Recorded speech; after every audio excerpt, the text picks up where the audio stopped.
It was supposed to be a simple winter trek, one last chance to clear my head before the heavy snows hit. I'd driven up to a small village near Hokkaido, tucked away between misty mountains and fields blanketed in white. I wanted peace, silence. But there's something about winter silence that feels different. It's heavy, expectant, like the air's listening. The villagers had warned me about hiking too far alone, especially as dusk came on. They muttered about the cold, the risk of getting lost, and something else, a name that didn't quite reach my ears as they whispered and glanced around the room as if trying to protect themselves from something unseen. I laughed it off, said I'd be careful. And I was, at first. The sky turned quickly that afternoon, gray seeping into everything, shadows crawling down from the mountains. I remember checking my watch and realizing that somehow hours had slipped by without me noticing. The landscape was blanketed in snow, endless and stretching out in every direction, so much so that it almost felt like I was walking in circles. And that's when I saw her. At first, it was just a shape in the distance, a pale figure against the blinding white, like a mirage. I couldn't make out her face, only that she was standing perfectly still in a field of untouched snow. Just standing, her long hair draped over her shoulders, motionless as the snow piled up around her. I was curious. Who could she be? No one had mentioned anyone else heading out in this weather. I called out, but my voice felt thin, swallowed by the quiet around us. She didn't respond. She didn't even turn her head, and yet I felt like she knew I was there. Something about her unnerved me. I should have turned back, but something, curiosity, or maybe something darker, kept me rooted in place. And then, without thinking, I stepped closer. Something about her unnerved me. I should have turned back, but something, curiosity, or maybe something darker, kept me rooted in place. And then, without thinking, I stepped closer. She was beautiful. Not in the way I'd expected, though. Her skin was pale, almost translucent, with a strange bluish tint, and her lips were as red as blood. She wore a long, flowing kimono that looked far too thin for the weather, almost like she was untouched by the cold.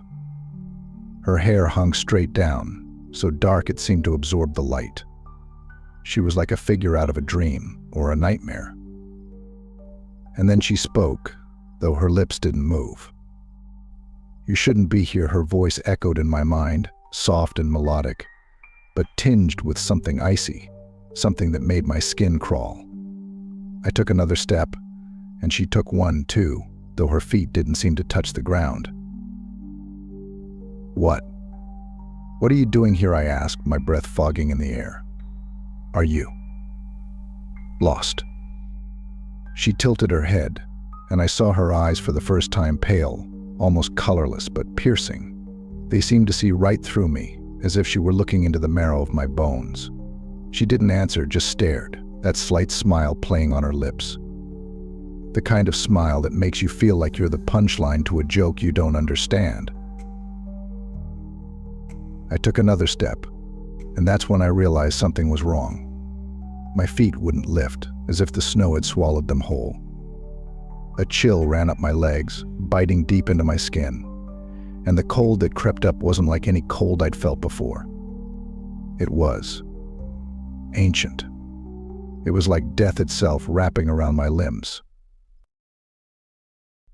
"You came to my realm," she murmured, her voice an echo on the wind. "I guard this place. I keep it silent." The chill spread through me like a slow poison. I couldn't move, couldn't feel my legs, my arms. I could barely keep my eyes open, but I couldn't look away from her. I realized then who she was, or at least what she was.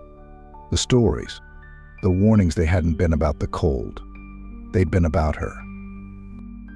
"Yuki-onna," I whispered, the words barely escaping my lips.